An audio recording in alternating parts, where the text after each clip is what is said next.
shacabkeenna waa inaan badbaadino oo ka badbaadino cadawgan caadaystay dhiigga dadka inuu banaysto islaamka inaan ka badbaadinaan diyaaruna marka sidaa darteed dadka aanu shaqaynayno aan ixtiraam kula dhaqanno wanaag aan kula dhaqanno dadkaas aanu shaqaynaynay waxa la doonayaa wax farxad geliya mooyeen wax dadkaas moraalkooda jabiye inaan kula dhaqmin hadaan dad shaqaynaya oo askaraha oo dadkooda iyo diintooda iyo ummadooda u shaqaynaya aan dadkeena marka aanu shaqaynayno marka la kulantaan waxa la idinka doonayaa shaqada aan leenahay waxa weeyaan baarista bas inaad ka gudataan yaan la caayin qofka yaan la aflagaadeynin yaa waxba loo dhimin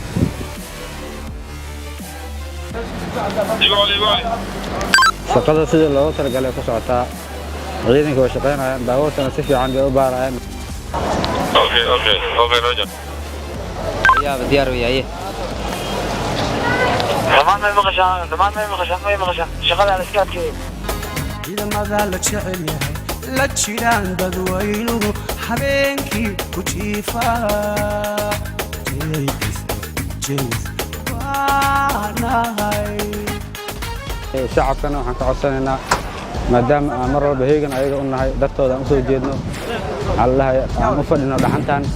inay nagu garabsiiyaan si aan cadowga aan uga hortagno run ahaantii dhalinyarada howsha ku hoolan ciidamada dowlad goboleedka Jubbaland laamahooda amniga kala duwan ama booliiska ha noqdo ama nabadgelyada ha noqoto bulshada waxaan ugu baaqayaa inay la shaqeeyaan bulshadana mar kastaba macnaha reer Kismaayo waxaa lagu yaqaanaa dowlad jaceylka iyo inay ka shaqeeyaan amnigooda oo ay kala shaqeeyaan laamaha amniga marka run ahaantii dhalinyarada muxuu ahaa wadooyinka taagan wiilasheena dowlad goboleedka Jubbaland howlgalkaas amnigu markasta ku jiro khataraha badan u galayo shacabkana macnaha run ahaantii markastaba dulqaadkooda iyo siday ugu dhimriyaan waan bogaadinayaa run ahaantii wada shaqaynta bulshada iyo amnigu waa muhiim haddii aan la wada shaqaynin waxaa dhici kara dhacdooyin dhib ku ah bulshada sidaa daraaddeed waxaa habboon in bulshada iyo amnigu ay wada shaqeeyaan si horumarku uu hore ugu sii socdo si looga hortago dhacdooyin aad u xanuun badan oo bulshada ku dhici lahaa sidaa daraaddeed waxaan dadka dhalinyarada odayaasha dadka bulshada qaybaheeda kala duwan oo dhan ba ugu baaqaynaa in ay la shaqeeyaan hay'adaha amniga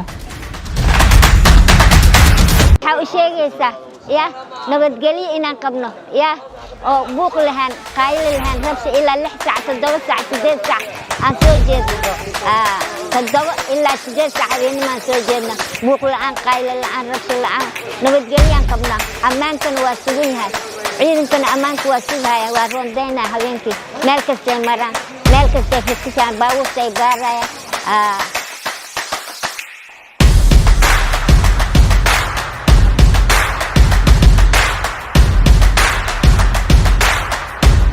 howlgalladan ujeedada aan ka leenahay waa in la adkeeyo amniga magaalada iyadoo oo lagu jiro xilligii doorashada oo ah xilli adag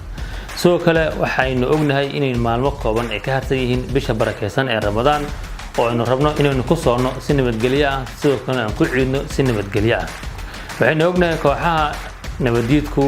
inay dhagar badan maleegaan xilliyada Ramadaanta isla markaana ay sameeyaan falal badan oo amniga lid ku ah kaas ayaa qayb ka ah inaan ka hortagno dhagartooda ciidamada amnigu way wada doonaan howlgallada ilaa inta laga xaqiijinayo amniga askarta aan ku jirin shaqada ee hubka ku dhex qaadata magaalada waxaan u soo jeedinaynaa inay hubkooda geeyaan xeryaha lagu xukumo oo aysan hub magaalada la soo aadin waan uga digaynaa arrintaas bulshada waxaan ugu baaqaynaa inay laamaha amniga kala shaqeeyaan nabadgelyada si aynu ugu soono nabadgelyo ugu ciidno nabadgelyo doorashaduna noogu dhamaato nabadgelyo muwaadin la shaqeey laamaha amniga si nabadgelyadeenna ay noogu xaqiiqowdo